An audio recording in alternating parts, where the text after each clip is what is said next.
So hello everyone, hope you're doing well. It's my pleasure and I'm very honored, honestly, as a chair of the CRE European chapter, to welcome you on this unique roundtable, which is a product of many of us as we were thinking what to do in the different way and how not to stuck in our minds and in our, let's say, knowledge islands. As you probably know, Councils of Real Estates is an organization comprised of seasoned professionals, but we really don't solely pass on the experience. That's why we have established this roundtable, where we want to speak old and young sharks. That's the rule for that is all sharks are from the CRE membership, those who are members of the CRE European chapter. And we have a young sharks, and I would like to welcome them that they are brave enough. Those are the people we found around us who have at least 5-year experience in the field.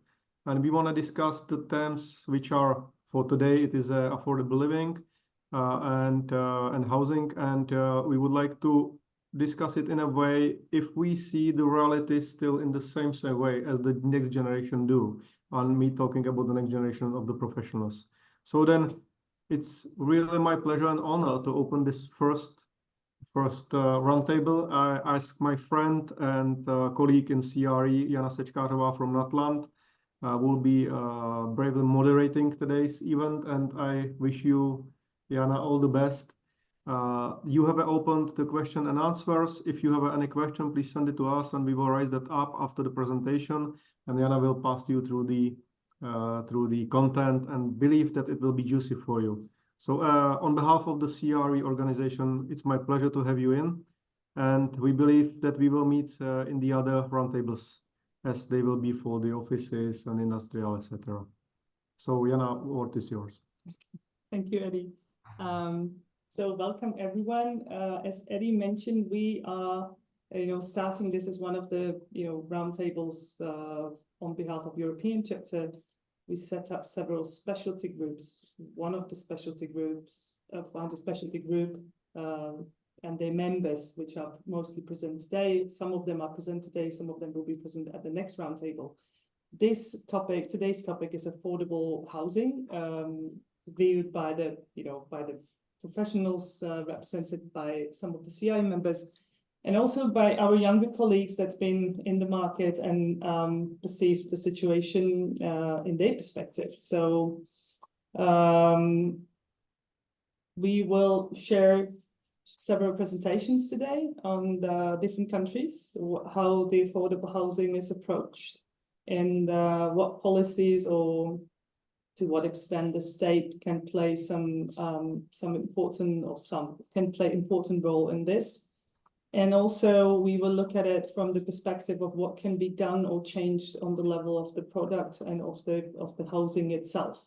Also the process of approval has been quite significant point in different countries. I come from Czech Republic, and that's quite critical situation here with all these permissions going or permitting process being very complicated and very long term. So we would like to start with Czech presentation that might give you some overview over the European markets. Our presentation will be presented by Jiri. Actually, and one more important thing, I will present all the speakers one by one, so you know the names of what country they're coming from. Jiri is my Czech, let's say, cooperative or colleague. He's coming from BTR agency company that is specialized in rental housing in Czech Republic. And he prepared, we put together a presentation that will give you some overview about where the Europe stands and where the Czech Republic stands. So let me just give a word to Jiri that will get you through the main points. And then we have also our colleagues from Austria, Spain, and Slovenia, and Serbia will be covered as well. So through all these presentations, you will see different approaches from different countries, or we will try to cover some approaches at different countries. And after that, we will be discussing in the open discussion several, things regarding the affordable housing and our point of views as we are. So let me give word to Jiri, and then we go back to the next one. Thank you very much, Jana, for giving me the floor. Thank you for introduction. Housing affordability in Czechia worsened by 21% since 2015. This is the 5th highest increase in the EU. Well, that is the change, but what about the current situation? Next slide, please. Well, our capital, Prague, is the most unaffordable capital in the European Union. Why is that, right? What happened? Why is housing in Prague so unaffordable? Next slide, please. Here's a graph showing the share of net income spent on rent in dark blue and mortgage payments, light blue. Since 2018, mortgage payments have exceeded rents, but real change occurred in 2021 and 2022. Two things happened. People saw housing as protection against inflation, so demand drove prices up, and the Czech National Bank raised interest rates to 7%, making ownership much less affordable. But notice one more thing on the graph.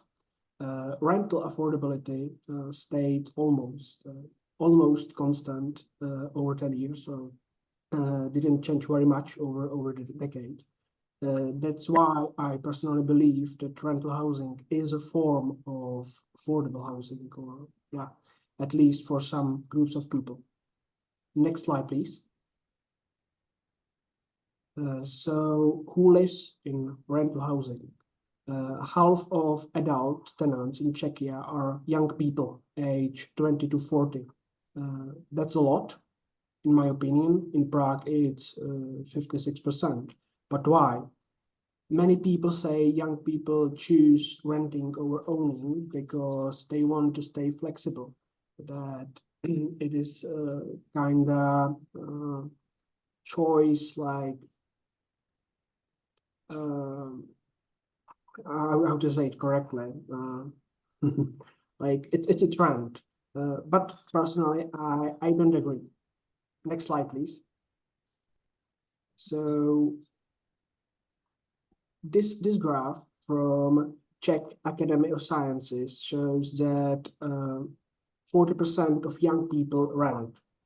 But what they plan after considering their financial situation, majority of current young tenants plan to buy their own home. But if they don't consider their financial limits, 97% of young people would prefer to own rather than rent. This shows renting isn't a lifestyle trend. It's all about affordability. However, there is a trend among young people that I would like to tell or talk on the next slide. Young people are leaving their parents' homes earlier, but having children later. The graphs show they now spend more time living independently before starting families. So people change. And what about apartments? Well, apartment sizes remain constant. Half of Prague units are occupied by one person, which average size of these apartments about 55 square meters. I believe these apartments are historically and unnecessarily large and therefore expensive. I mean, obviously only for single people or childless couples. I believe the market lacks small and affordable apartments. Next slide, please. So how can we address unaffordable housing? In my opinion, there are three possible solutions. Next slide, please.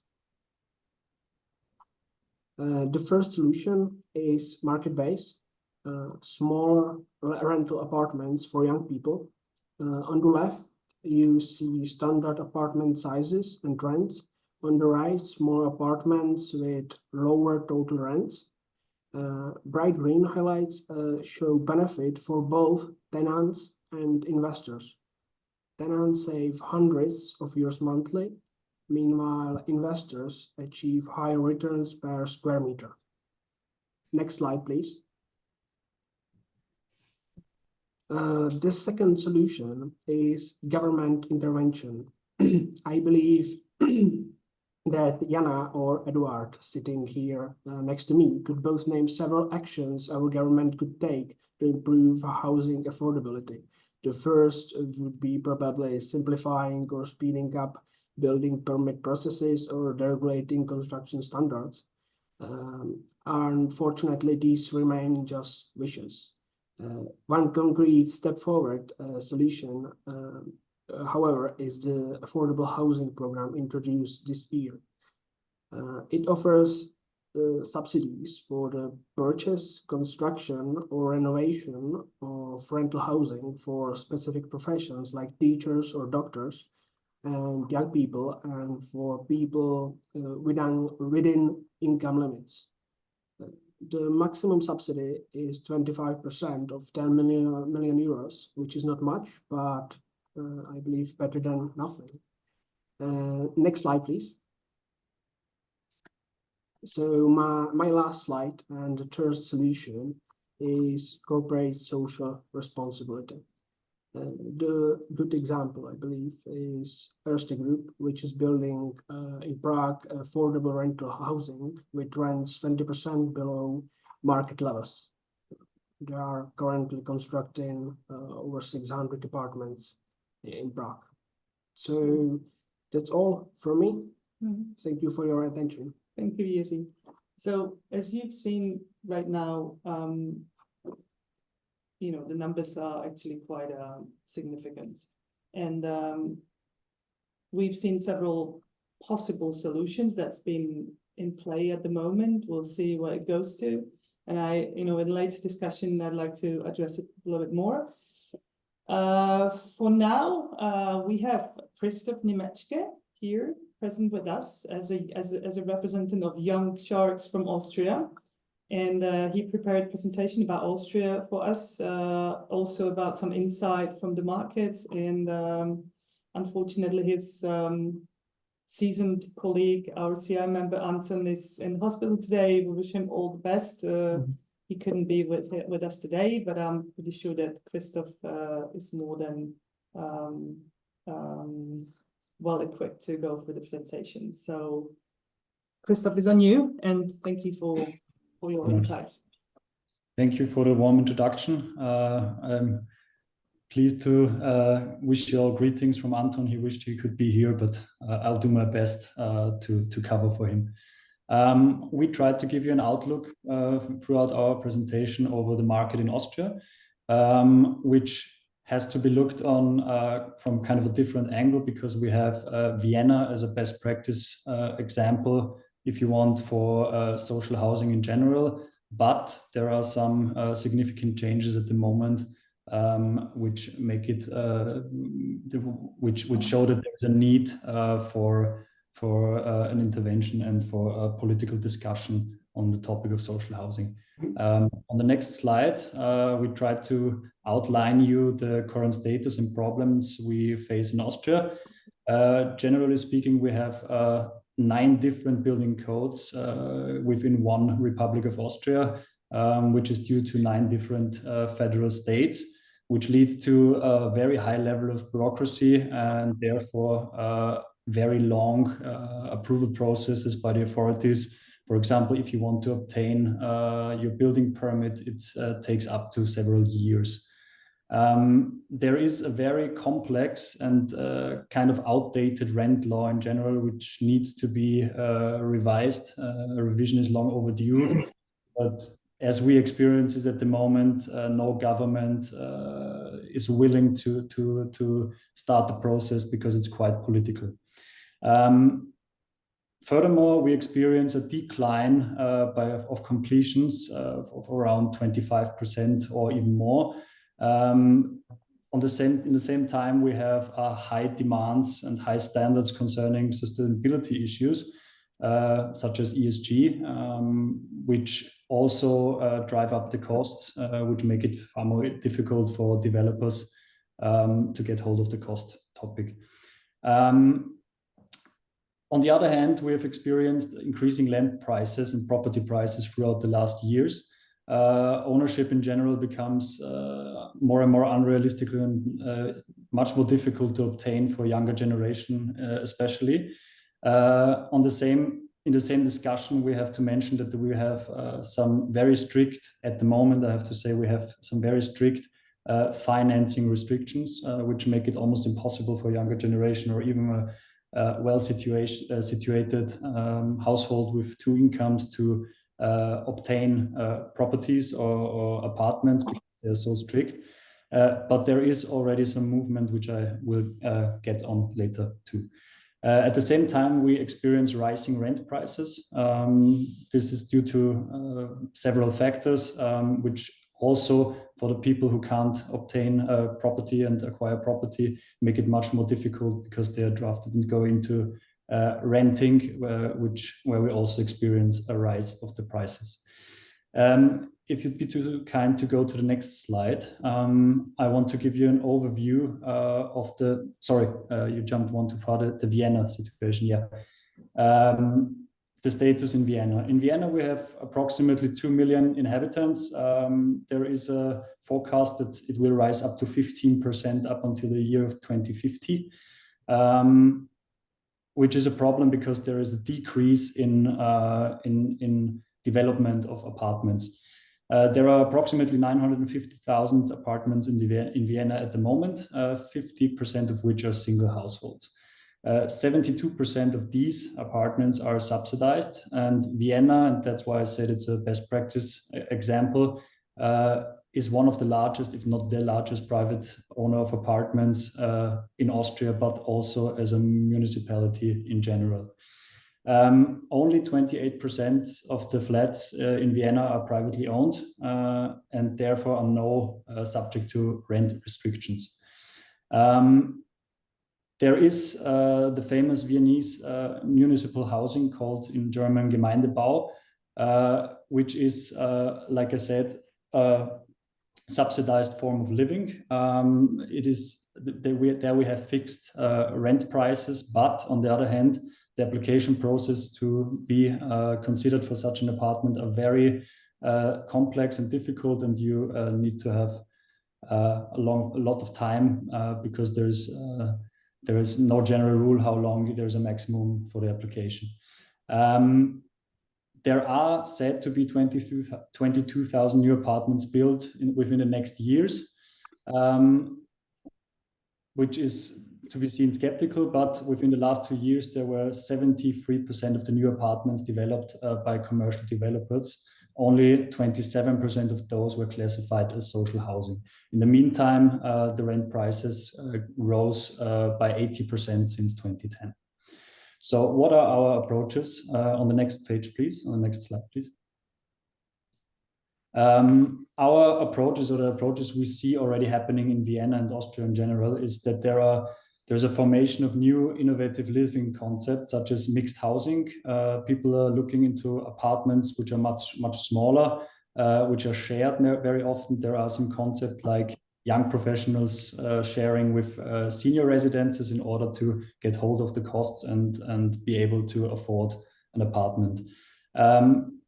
From our point of view, there has to be a revision or a think process how to lower the regulation and acquire more personal responsibility and include all the stakeholders into the discussion. There needs to be a reduction of the bureaucracy, and therefore we hope that we would get faster approval processes so that we can have even more developments of apartments within the near future. As I said, our rent law is quite complex and really needs some sort of revision. We are hoping that there is some movement within the next governmental period, which should start by beginning of next year. And we need the called loosening of the financial conditions. As I said, there are already some talks happening. As of yesterday, there were news that the regulations should be loosened by June of next year. So we are looking forward that there is already something happening. Another approach from our side would be government to intervene in order to secure affordable properties. For example, one case study which works quite well in Vienna is via leasehold, so that there are ways that government intervenes and tries to control the prices of properties on the market. This would be the quick summary of the approaches we have here in Austria. Thank you very much.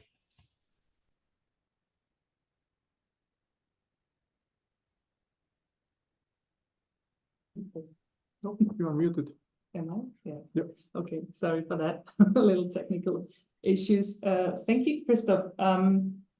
Just one remark. The reason, we put together Austrian, Spanish, Slovenian, Serbian, and Czech kind of overview about what is the situation with the housing in general and how, what is the affordability. But very interesting insight for us, like Czechs compared to Austrians, is that Austria has been, didn't really have that period of 40 years of communism as we had. And they are facing, actually at the moment, we are facing similar situation. And also Austria has been, there's a big proportion of state-owned apartments that's been, regulated for years. And still we are talking very similar problems here. So this is just one remark about that. And I'd like to welcome Fernando Rodriguez-Lluesma. I hope I said it in the right way, your name. It's our colleague from Madrid, and he'll go quickly through his presentation about Spanish situation for us. And sorry, I need to introduce Javier as well. Sorry, I'm very bad at this.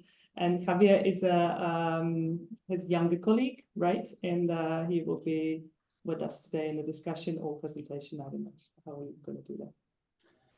So first of all, I would like to send a warm greeting to all CRI members and guests who have joined us today in this webinar. So as we have seen in the cases of Czech Republic and Austria, in the big cities of Europe, we have the challenge of generating a large volume of affordable housing to meet a demand that is growing much faster than the supply that the developers can bring to the market. If you go to the first slide, please. The second one. Okay, in Spain, as in the other countries, as we have already seen, we start from a very similar market situation, and where there are major challenges to prevent the placing on the market of a greater volume of units at affordable prices, such as you can see on the screen: shortage of land, lack of bank financing for the purchase of land, slow and complex bureaucratic processes. Okay, we can go on, but although the starting point is similar, I would like to present an initiative developed here in the community of Madrid that this is providing to be successful in its ability to generate and put on the market a large number of affordable units through a successful formula that generates clear benefits for all parties involved, that is for public administration, private investors, and end users. Next slide, please. Let me start with giving you two figures that confirms that we are facing a successful story. In 3 years, more than 9,500 units under development, and a committed investment of more than $1.2 billion. The model I'm going to present to you is based basically in three pillars. The first one is the administration. Under a 75-year concession scheme, the administration puts its public land bank on the market with the following particularities: 0 annual fee, So for the developers, the cost of the land of this concession is zero, no cost at all. This land must be devoted to ready to build to rent units, and the maximum rents must be 40% lower than the market price. The second pillar is the private investor, that they assume the design, construction, operation, and maintenance of the affordable rental housing during the entire period of the concession, obviously at no cost for the administration, with a 24 months commitment for the execution of the projects and the assumption of the maintenance cost of the common services, defined for each floor according to the building specification. And the third pillar is that at the end of the concession period, once the building has been refurbished, they return to the administration, which generate a stock of affordable housing for zero cost to the administration. So it's a system in which everyone wins, and you can see basically on the screen the requirements of the building. So you see that we are not talking about providing affordable housing to the public, but doing this in a way that all the stakeholders wins. The next slide, please. And finally, I would like to share the summary of the results obtained in these 4 years and after 3 tenders. I think that these data show that public-private collaboration can generate a large number of affordable housing units in a short period of time to meet the existing demand, and where all parties, as we already have said, win. The administration wins because it satisfies the emergency of new affordable housing without committing public investment, and after 75 years, generating a portfolio of public housing at zero cost. Private investor wins because they can enter to develop many units, because there is no payment for the use of the land, and they can exploit it for 75 years at a returns, a profitability around 5%. And finally, the demand also wins because they have access to a large number of housing units with a rental price well below the market. And for a failure, and they can go and they can reach these units in a really very short period of time that they came into the market. So this is a solution that we are trying here in Madrid. This solution, as you are right now seeing this model or this scheme of that is really related to a PPP project, right now is spreading all around Spain. And okay, I think that can be an example, obviously, with some adaptation to every other country and reality of the city to other places. Thank you for your attention. And I give the word to my colleague Javier to give his impressions and also reflections about this solution. Hi. Well, from my perspective, okay, all this plan, to start with, was born because of an urban planning, let's call it a flaw, right? All this land, this public land, it came from the urban planning approved for lots that were meant to be, let's say, public facilities, right? So all this stock of land, it was supposed to be developed by today. The thing is, what we have found out, checking an inventory of empty public land, it was that the town halls have not the financial muscle to develop them. So after checking that and finding all this struggle to produce all this affordable housing, this was a solution born from a flaw. What I want to say is that, okay, that means that the urban planning was not properly done because it was not meeting the expectations or whatever the economics that the town halls were supposed to be. So if this is very successful, that means that in the future, one thing, this has to be properly regulated because it works, or the urban planning have to take into account that town halls cannot develop. The land is meant to be for them, so it has to be less or something like that. So that was my first impression. And then, okay, first of all, I think the plan is a great success in terms of providing affordable units, right? They are meant for renting. Spain is not a country for renting based, but for big cities definitely is an improvement, a huge one. And well, the next steps can go this way, but what we don't know is once you intervene in such a way that you can put, let's say in 4 years, it's almost 10,000 units. We don't know how far we can go because until now, Fernando, correct me if I'm wrong, this has been developed only in Madrid region, right? And it's been exported to different ones. So what we don't know is how is this going to affect the rest of the market? Hopefully the prices may decrease, right? But that is something we cannot measure. What is going to be with all the private traditional investors? That is something we have to see. Right now we can still yet see the future, but I think it's good news. We'll see what happens. We'll see what happens with the urban planning, if there is changes around all of this proposal. And yeah, I mean, I find a bit of hope in here. So yeah, basically that's my impression. Thank you. Thank you, Javier. Thank you, Fernando. Yes, I hope this optimistic end will actually mean that, you know, there will be more cities like Madrid.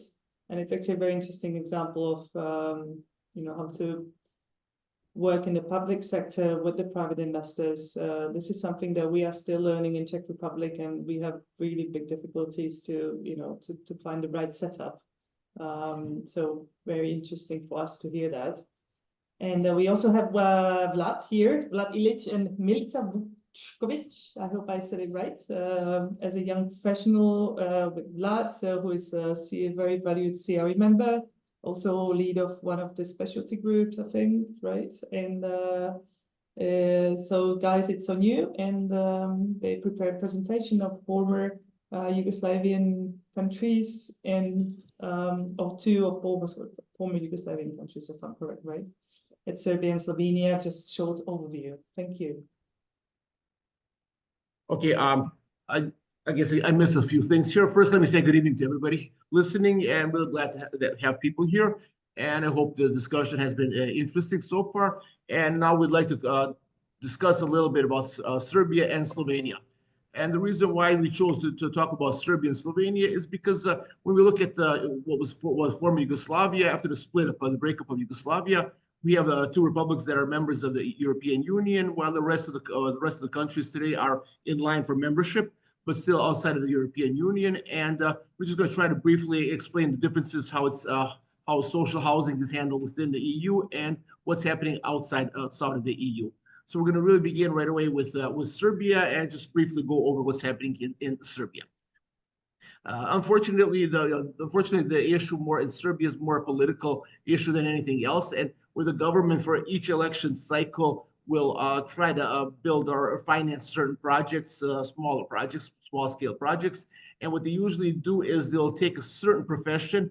It's usually the police, military, or academia, and they will build low cost housing for those professions. And this is done for each election cycle. And once the election cycle is over, nobody really talks about it until the next elections that are usually in about 3 years. So unfortunately, that is the situation in Serbia. As far as land is concerned, there is no lack of land because Belgrade and every major city in Serbia has land that is allocated for social building. But the problem is that we really don't have a strong private public initiative here in Serbia. It hasn't been developed, and only a few projects have been done in that way. So as far as social housing is concerned, very little has been done here in Serbia, and I think more or less that applies to all countries outside of the EU. Now, when we go into Slovenia, next slide, please. And when we go into Slovenia, the situation is a little bit different.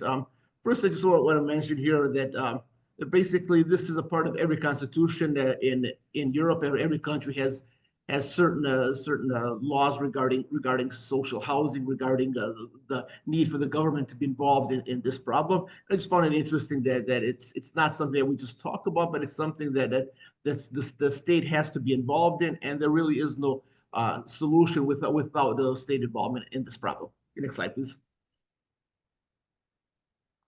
As far as Slovenia is concerned, and this is very typical for all former communist countries, with the fall of Berlin Wall and certainly with the breakup of Yugoslavia, what happened was there was a large stock of housing, and all of that was privatized. It was privatized for a very small amount of money. So about over 70% of the housing stock in Slovenia is privately owned. Something that is totally different than what we have in Austria that we're talking about just a few minutes ago. So over 70, almost 80% of all houses are privately owned in Slovenia as a result of the privatization of the housing fund after the breakup of Yugoslavia. This may seem, I think, a good solution, and we probably won't think about it as a problem, but it really did cause a few problems down the road, because with all the housing fund that was bought, the younger people were more or less squeezed out of the market, because who was able to afford the properties then?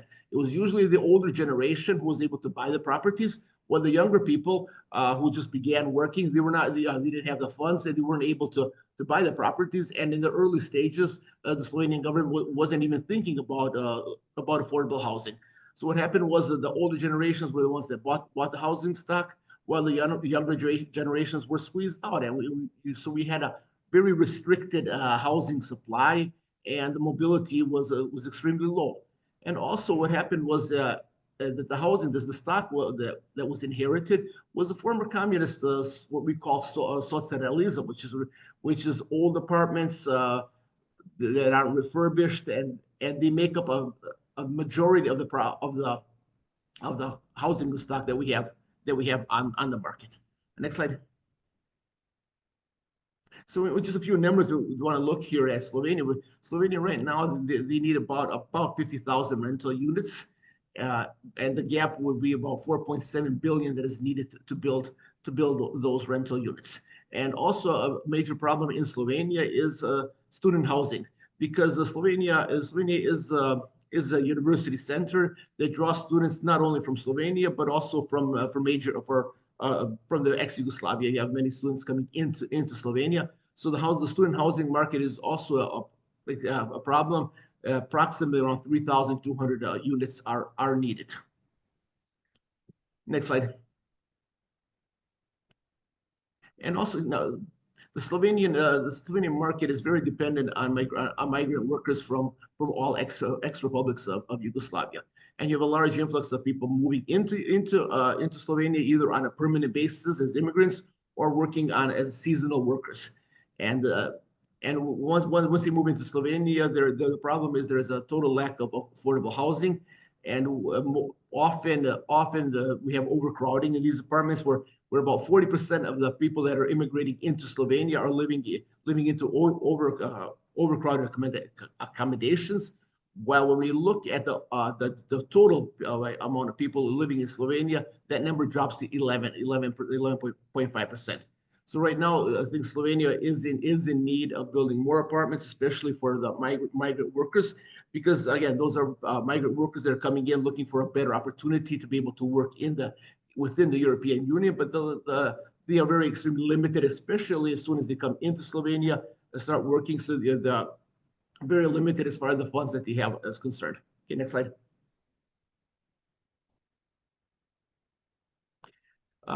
In Slovenia, the only government agency that is solving this problem is the Housing Fund of Slovenia, and they are funding various projects, units that they own, that they will rent for either non-profit or low profit, and also they have favorable loans, and they work very closely with the rest of the municipalities in Slovenia and trying to help younger people buy properties. Next slide. And what Slovenia did was a very interesting project because, as I mentioned before, about 70% of the houses are owned, privately owned. Majority of those houses that are owned or properties that are owned by the older generation of people there. So the problem is with helping the younger generations, the young professionals, be able to afford apartments. So what Slovenia did was it was an innovative solution where they built the GmbH youth community building. It's in a building that is rented only to young people from the age of 18 till 29. Those are young professionals, college students, and they're rented for zero profit. And the vacancy is 0% right now, and it's been in use for several years now, and the vacancy is always 0%. And after 29 years old, the younger people will either buy an apartment or be able to afford renting an apartment. So it's an interesting solution that they've done in Slovenia, and it's turned out to be a pretty good idea. Again, these are small apartments with certain community centers involved, and it's I think one of the better ideas that they have, and maybe they're not solving the problem of being able to buy apartments, but at least they're helping the younger people to afford something that is sustainable, that is a higher quality of property that they will be able to rent. So this has been in use for several years, and it's been financed with the Central European Bank. It was, I think, 50 million in 2018 and 70 million in 2021. And with that, I'd just like to finish up with Slovenia. Okay, thanks. Thank you, Vlad. Milica is with you, I guess, right? Yeah, yes. Does Milica want to comment on any of this? Sure. Just to give her. Okay. Can you hear me all? Yeah, we can hear you. Yeah, hi. Yeah. Well, thank you all. Vlad has actually covered most of the things we talked about. And yes, that would be my conclusion as well, that the situation in Serbia is at the moment without solution. Slovenia is a bit different because the governmental situation in Slovenia is different, but the base is the same, that all owners, all apartments are pretty much going to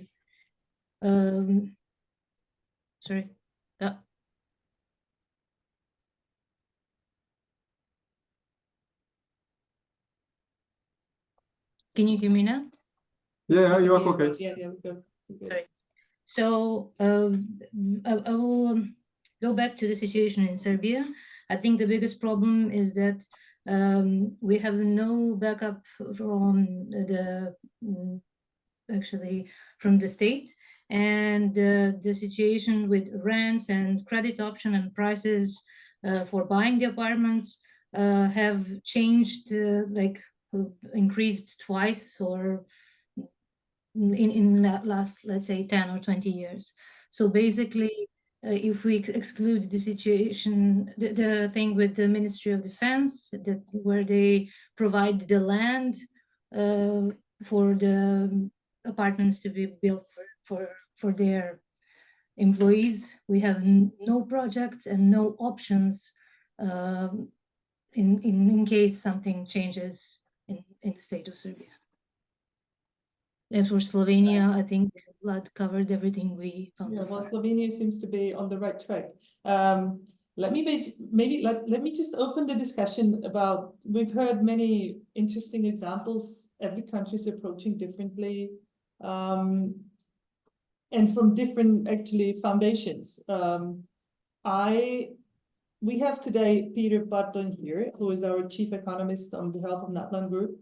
And I would like to maybe ask him, because he heard all these presentations for the first time today, and whether we see any possible scenario which would work in the longer run for achieving some better affordability on the market. So Peter, if you can maybe give us some hints, what are you thinking?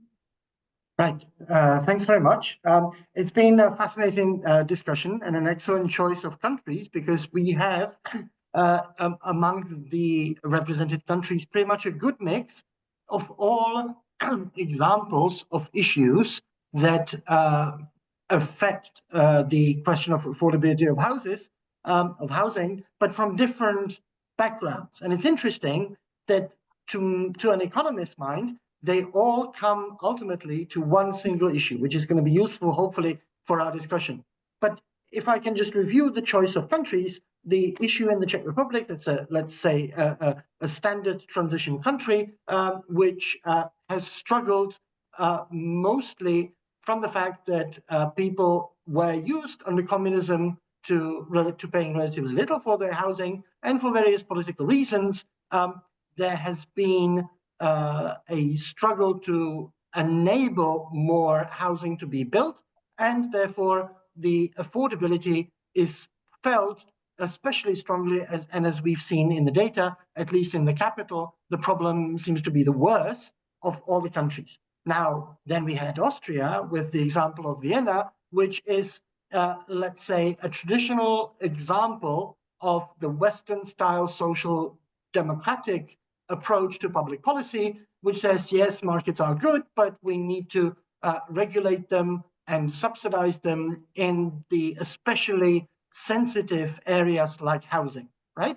Then we had Spain with, let's say, a traditional example of a Western capitalist country with certain issues due to migration, and also the fact that it's the most southern country also is going to play some role. And ultimately, Serbia, also a transition country, but with, and Slovenia, also a transition countries, but again, a mixture of the transition issues from communism, as well as much larger mobility issues and migration issues than the Czech Republic. So to me, it's a perfect example, the sample of countries that we've discussed, of really various problems that they are facing. There isn't a single thing which seems to be the primary issue of concern throughout the presentations. They all, at face value, seem to be addressing different problems, which is to be expected given the variety of countries. And yet, to an economist, I'd like to suggest that there is a common thread among them. In most of the presentations, we've heard, okay, what can the state do? Okay, it can subsidize in one way or another. There are various funds which would be available, let's say, especially for the young, or for the necessary occupations which are needed, like nurses, people in hospitals. That's usually the traditional target of some sort of subsidized housing, because especially in large cities, there are lots of hospitals. They don't pay nurses that much. Oh, let's subsidize their housing to make nurses want to move to the city and provide their nurse services to the city hospitals. And there is a variety of issues like that. Of course, to an economist, that may be a solution, that may be a way forward, but it seems like it's only sticking a plaster on an open wound, which is gushing forth through a exposed fracture. There is like hemorrhaging of blood, and yet all we're doing through these subsidies is just to stick a plaster on it and hope that the plaster is going to contain the pressure of blood gushing out of the body. Surely we have to address the ultimate issue. Why is there the worsening of the situation? And that's the common thread.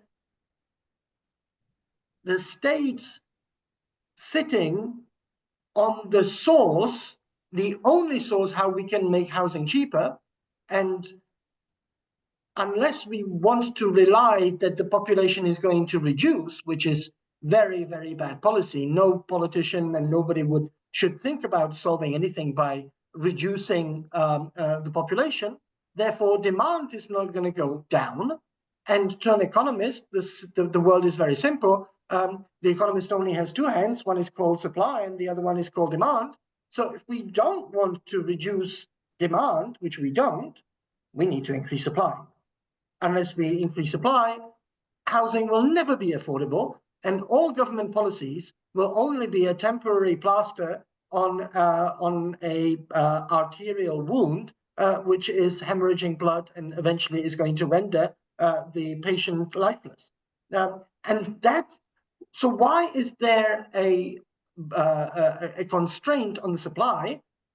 Yes, there is a problem with interest rates. In some states, the state can do something about them. Not all central banks are independent of the state. And of course, if you live in a country where the central bank, which ultimately helps to dictate the interest rates, there could be some sort of room to alleviate the high interest rates to make building cheaper.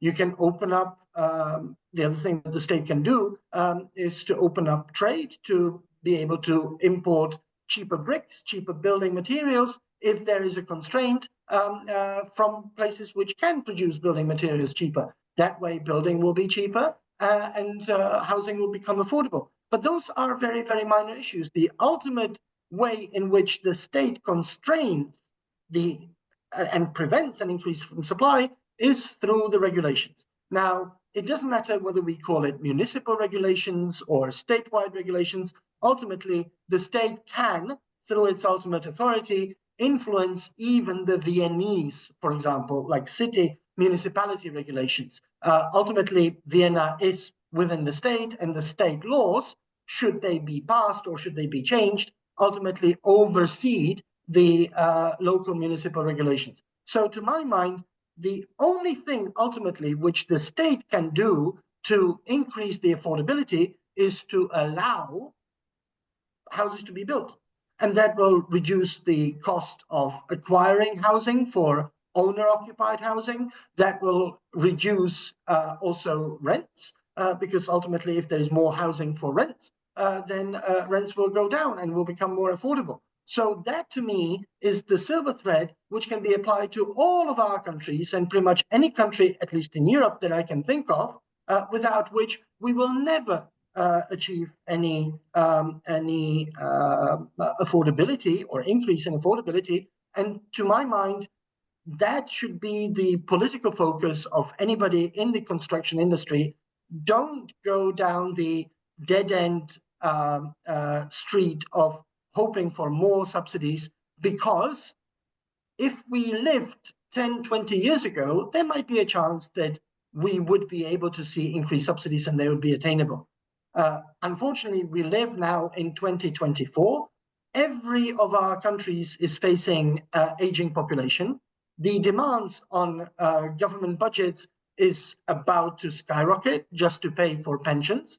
And therefore, even if we manage to lobby for some sort of subsidy in order to make housing more affordable, it's going to be cancelled, it's going to be reduced drastically within a year or two, as ultimately pensioners demand more and more through the political process on the government budgets. Therefore, even if it was a temporary solution, which I don't think it is, then it's ultimately unsustainable. The only thing which can bring all of us to more affordable housing is to make states reduce the constraints on the ultimate solution to the problem, i.e. we need to build more. Not just anywhere, we need to build more there where people want to live.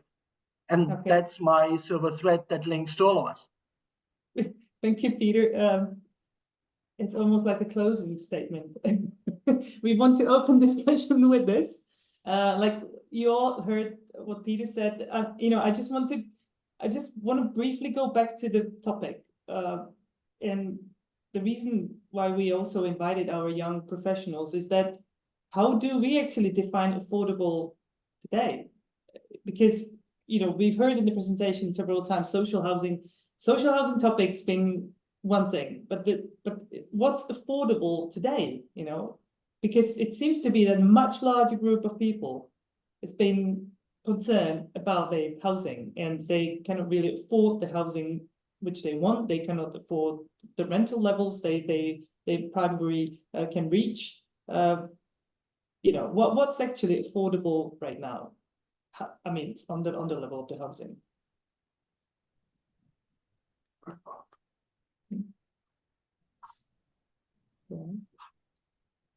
Jiri, what do you think? It's a really hard question because there's no, we cannot put any cap on the rents. We cannot put any cap on the prices. That would be nonsense. So is it 40% like expense on housing, 40% of average wage? I don't know. I have no idea actually. I don't know how to, like, it's not something everybody, you know, deserve to have a luxury home. It's something everybody has to pay for it. So, but there's interesting thing, like it's been in Vlad's presentation. It's a constitutional right in many countries to have, you know, to get some, you know, to reach to housing. So it is a much wider issue. It's been political issues across all the countries, even Austria, which is to my surprise. Then in Salzburg, I reckon that there was more than, we had it last year on the CRE conference, more than 10% Communist Party. The main topic has been we provide housing to all of you.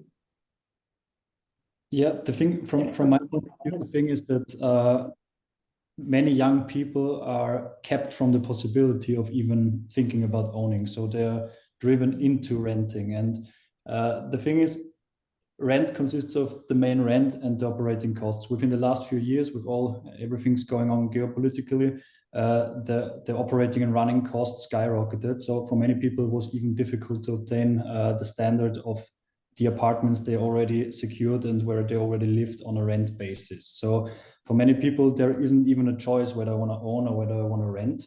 And I think in the whole political discussion, there needs to be found a way that not only renting is an opportunity for younger people, but also owning. And the thing is, the more people need to rent, the higher the prices go in renting. So what I liked about the solution in Slovenia, for example, which is quite funny because Slovenia and Austria share a border and the perspectives and the solutions are totally contrary and totally different. So what I like is that there is a focus on the younger generation, even if it's not to the fullest extent, but there is a focus on the younger generation so that they have a chance to rent or to live or to go into housing, for example.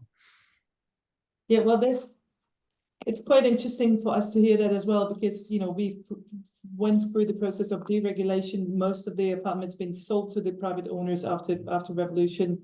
And then now we're facing the situation that, you know, people, there is a big disproportion on the market because of that. And it's been sold for low prices. Nowadays, it's absolutely unreachable for them to buy anything. Let me just maybe turn, because we've heard from Peter that there's not much we can do. Well, there is lots to do. No, I mean, there's not much there's lots to do. And if I can just add that, if the question is, what can the young do? Well, they can ultimately go to the politicians who ultimately have to change the laws, the regulations, and say, look, you want us to pay for the old generation because ultimately it's going to be out of our taxes that you're going to finance the old age pensions. How are we supposed to pay our taxes? How are you hoping for the young generation to pay for the pensions of the old if we have to spend so much money on housing? Therefore, if you want to sustain the old generation out of our taxes, by our, I mean, young generation's taxes, you have to do something about the housing. Okay, you want me to say something controversial? Here it goes. The more we help the young generation through various subsidies, the worse, not better, the situation becomes. Because then the young generation will feel, oh, finally the government has done something for us. It has helped our difficult housing situation, and therefore we don't have to worry about it. And therefore there is not going to be the pressure on the government to release its constraint on the building, and therefore ultimately it makes the situation worse, not better. So, okay, here is the ultimately controversial thing. Ban all subsidies for young people so that they rise up and realize how much of a difficult problem it is, because ultimately somebody has to change the politicians. And unless it becomes a really difficult social problem, which in some countries it already is, but clearly not enough, then nobody is going to listen among politicians, because they will always listen more to the old generation who is going to demand more and more pensions. Here is my controversial bit. Hopefully it will start some conversation. Does anybody wants to say anything to this suggestion? Jana, I want to go back to what Christopher said just a few minutes ago. What I'd like to ask all the young sharks here, how important is ownership versus rentals to you? And what do you think is going to happen in, let's say, 10, 20, 30 years? Will ownership be more important then, or will the younger generation today be more inclined to rent? I just want to see how you think about that. Okay. I'm asking all four of you. So I can only answer for the Austrian perspective, but in Austria, it's kind of within our DNA that it's the securest form is owning. So it's always the goal to own. But the situation shifted, and like Peter said before, I also think that the only way out of this situation is if we build more. But at the moment, it's a very inhostile environment for developers to develop more, because on the one side, we have increasing prices. On the other side, we are limited on the rent that we can generate.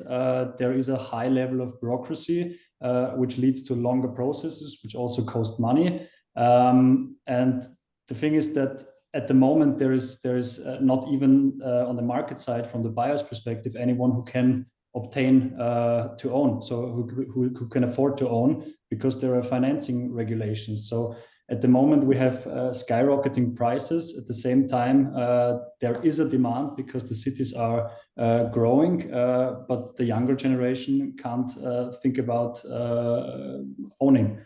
So what I think would be a solution is like in the model Spain presented, is that the cities secure land for new constructions at reasonable, affordable prices. Then developments make more sense from a developer's point of view. And at the same time, we need to think about reducing the standards we have in apartments, because right as of now, we have a very high standard, even at even at social housing, which criteria and standards we have to meet. And all these factors cost a lot of money, and we really have to start a discussion whether we should reduce the standards in order to keep hold of the cost. Okay. Can I just, I guess we started talking. Now, coming from a former communist country where we had a low standard of living, what the result of that is today we have a huge stock of old buildings that are not sustainable. Gradually, they're privately owned today, but we're still not used to the idea that as private citizens, we are the ones that are supposed to maintain the building. It's the communist thing that we've inherited from the communist system, is somebody else is supposed to do that instead of us. So I'm not really sure. I don't agree with lowering the standards of the building. I think that may cause problems in 10 to 20 years, because that's the same thing that happened in all communist countries. From the 50s on, where there was a huge need to build projects that were of lower quality, and what you have today, the building stock in most of former communist countries are low quality, unsustainable buildings. Well, Vlad, I have to agree with our Austrian colleagues, because regarding the standards nowadays we are meeting, is like the minimum house you can build is not affordable anymore. It's the minimum. I'm not going over there. It's like social housing and private owned developed house nowadays. It's only the only thing changing is if the finish of the floor is marble or granite. About all the mechanics, electrics, and plumbing things, it's super high standards even for the minimum. And the thing is, I mean, no developer can jump into it. No, they don't want to develop it because they cannot sell under the price set by government. So I cannot see the light over there. Spain is basically like Austria in terms of culture, right? People here usually owns. I mean, people in their 60s, they were not renting at all. Nobody. Yeah.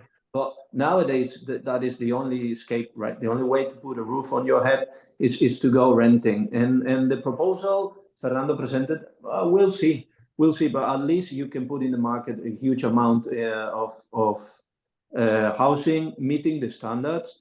And basically because of its restrictions in terms of the time lapse you have to explode the thing, it's also bringing industrialization into the market, which hopefully will bring down the price as well. But yeah, it means a change in culture, even in Spain, turning into renting instead of buying the houses. Do you rent or do you buy? Maybe Do you rent your apartment? Do you rent where you live, or are you owner of it? Me, I own it. You own. Okay. After great effort, I have to say. But my city is a small one. I'm talking about 300,000 people living in here. But when I was living in Madrid, and I lived there for 7 years, I could even think about it. Okay. Am I on? Yep. Okay, perfect. Let me just what standards? It's a good question, because we as former Vlad and I, we will probably be on a common page or the same page. We've been through the period of time when we were building fast for larger proportion of population. Nobody knows what is the lifespan of those buildings. They are still standing. Some of the brave German people to tear them down and build the new ones. We still have them here. The question is whether this kind of construction is actually possible these days. With the industrialization, as I heard from Javier, I've been just in Helsinki. They are actually practicing this in the largest extent. But are we ready as a society to build fast prefabricated houses, which we don't really know what is the lifespan of these buildings, just because the cost can be maintained lower? That's a big question. I don't really see this, coming along with the European policy on sustainability and green, let's say, green housing in a longer run. So this goes against all the policies that are in play, and also there is a big demand for high certification of the buildings at the moment. So sustainability and all that issues come into play, and lowering the standard to prefabrication, for example, that might be the way to do this. But also, we all perceive this as a former communist countries, that the real estate is, holding the value or maintaining the value in the longer run. So there is one thing I actually personally see is that we perceive investment into real estate as a safe bet. And, will this be still the thing when we build faster, lower standardized, lower standard buildings just in order to accommodate a large amount of people? So that's like, these are the issues that they might arise. And maybe I might actually ask if Milica wants to comment on this, because we didn't give her enough space for have her opinion on that, maybe. And I guess Milica she's an architect as well, right? She's muted. Can you hear me now? Yes. Yeah, I have some problem with the sound. So, well, I pretty much agree with all of you. If we're talking about prefabrications, I think, and that kind of solutions, I think that's very reasonable, but not something that we can apply in Serbia, for example, because all kind of projects that are that big scale are pretty much non-existing in last, let's say, 15 or 20 years. So in all the countries that you presented, maybe there are options where you can talk about projects where you can decrease the price with some, I don't know, reusable materials or prefabricated options. But here they're pretty much building with the lowest standard as Vlad said, with low standard options and everything they build is made for just to keep the thing for let's say next 10 years. So in this country at the moment, I think without including the, some kind of private public how to say that private public complexion, we cannot plan on these kind of projects where we can decrease the price with using some cheaper materials or something that is easier to build with, if that was your question. I'm not sure if I understood your. No, you're right. It's just, you know. And as just to add on Vlad's question about whether it's better to rent or own the apartment, for example. Also on the subject of Serbia, I don't think that renting is anything someone can plan on here, since, for example, rent price for the same apartment in Belgrade in the last 5 years has doubled or in some options tripled. So it's very unstable. Yep. For example, like young people in the age of 30 to plan on and increase an income has not doubled and tripled as well. So yes, ownership is also tricky, and let's say the credits, the loan interests are changing as well, but it's still something that everybody hopes for. Nobody's thinking and planning on renting as a better option. We had a lot of, for example, Russians coming to Serbia as a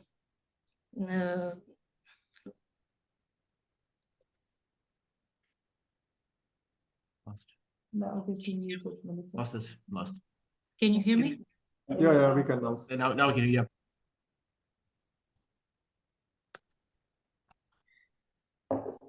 I hear some strange sound.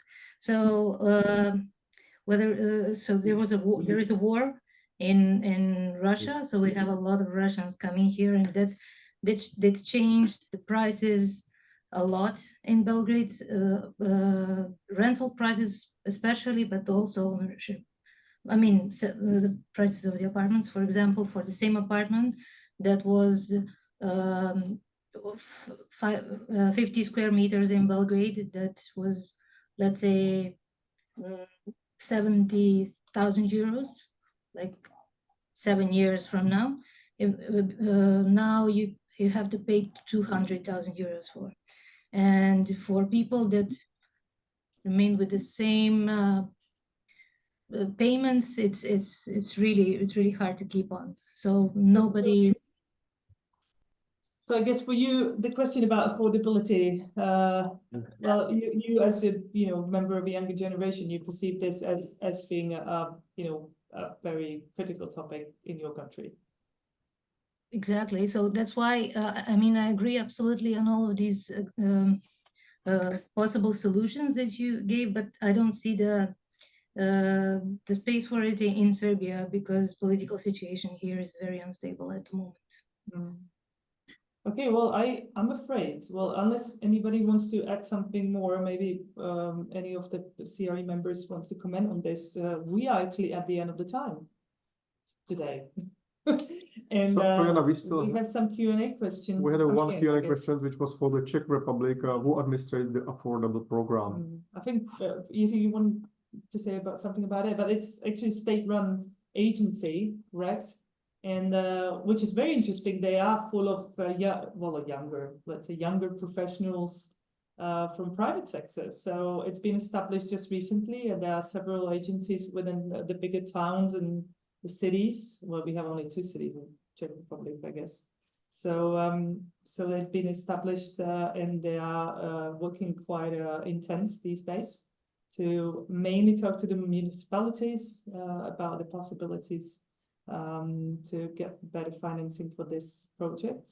The problem which I see, and maybe Jiri can say something about it, is that it's tailor-made for municipalities and public institutions. It's very hard to process for any individual investor. So let me just say roughly, there might be like subsidies for a certain proportion of construction costs, and you know, you can gain financing up to 60% of the total budget for, I don't know, 2% per year, something like that. But for PPP projects, as we heard that are quite common in Spain, I also heard from Milica that she was, you know, mentioning that as an option. But honestly speaking, in Czech Republic, and Peter may comment on that as well, in Czech Republic, this has never been working smoothly. It's been always pain in the ass. I'm sorry to say that. So if Jiri wants to comment on that as well, Senor. I completely agree. This program is basically the first attempt, I guess, in the field of affordable housing in Czech Republic. And maybe the biggest problem of the program, in my opinion, is that the tenants cannot own any other property when Exactly, like yeah. during renting this. So if a small village or town want to build some these apartments for example dentists or doctors, so these dentists or doctors like cannot own any properties. Like I'm not sure if it's So it's more, you know, it's not suitable for the real situations. Yeah. Like everybody, like mainly given the deregulation in 90s, almost everyone owns any apartment from the previous time. And so, yeah, but from investment point of view, this is not an encouragement for investors, you know, to start building more affordable housing. Because given the overall situation, even though it seems like the only solution is rental housing at the moment, for private investors, in most of the cases, is absolutely not, let's say, feasible to enter into these projects, because financially we will see yields are somewhere around 3 to 4% maximum. So, guys, if may I, because I have under control the question and answers, and I will ask for the one last question for the old sharks in this way. Guys, your opinion from your experience from your countries, do you think that the government or the city is capable to make more efficiently way the affordable housing to happen than the public sector? My question is straightforward, just yes, no, maybe one sentence why. Do you think that this city or state is capable to be effective enough to make a change, or it's highly dependent on the public sector developers? Maybe start with Fernando. From my point of view, I think the administration has a lot to do, but basically the administration has to forget to cash money. Basically like this. So there is room for improvement, but you can be on board, administration. Make everything easier and put all the bank land on hands of the private investors. Okay, thank you. You, Vlad? Yeah, let me go. Difficult question. Difficult question to answer with a yes or no. You can't do it without the state. So, you know, we have to have the state. Can the state be efficient? Coming from a former communist country, we all have certain reservations with the state, and we all think that a state can't do it. So if I had to say something, I think it's going to, the end solution to find some kind of better solution is going to have to come in from the private sector in the end.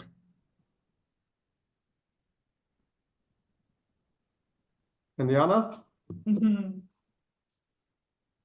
Well, you use the word whether, you know, affordable housing can be rescued by the, you know, by the state development or state organized development.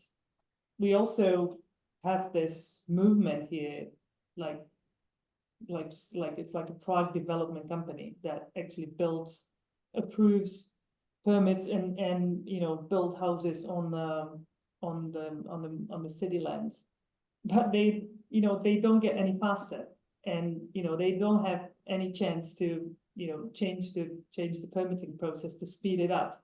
So with all this regulation and law in place, I think it's really hard, and also state proved in previous years it's been very bad landlord.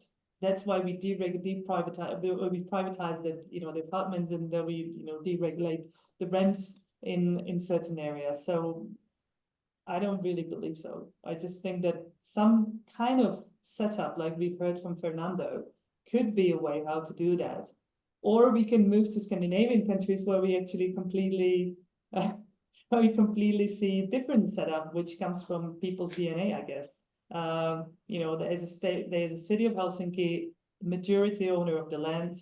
They set the rules under which the housing is built, and they provide land to private investors for certain, but it's all regulated in the sense that they know what they will pay for it and they know what they get for it. So, and that speeds up the process to 90 days of permitting process, fully digitalized.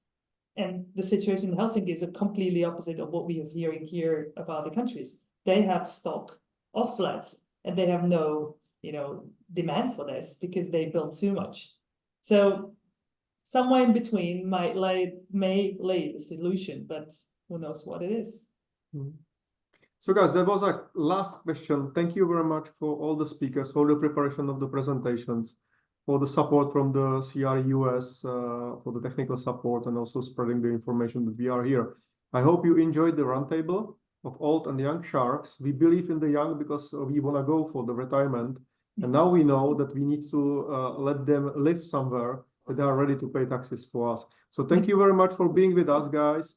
And hopefully we will see each other in the next rounds. And for the young sharks, big thank you for being with us.